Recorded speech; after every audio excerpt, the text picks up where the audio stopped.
Speaker John Boehner and President Obama met in the White House this weekend for the latest round of talks over the fiscal cliff and the long-term debt deal.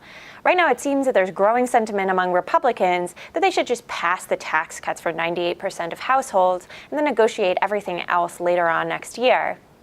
Senator Bob Corker laid out that plan on Fox News Sunday this weekend.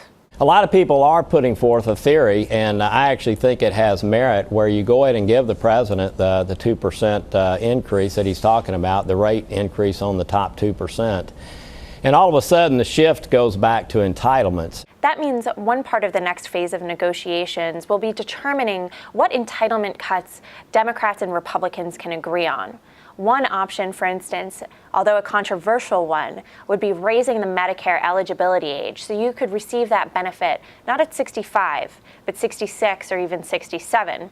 This is something that the White House has put on the table in the past, but it's something that's very controversial. Republicans like it because it cuts costs from Medicare, but Democrats don't like it because it doesn't cut the overall health spending nationally.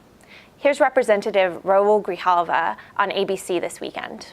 I think that one of the issues that's being left alone in this whole discussion is the amnesia, how we got into the situation, who's responsible for the situation, and to blame the three programs that we're talking about, Medicare, Medicaid, and Social Security, as the drivers of this deficit is a mistake.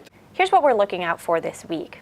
Negotiations are now primarily between the president and John Boehner, and they're trying to hash out a deal in private that both of their bases can accept.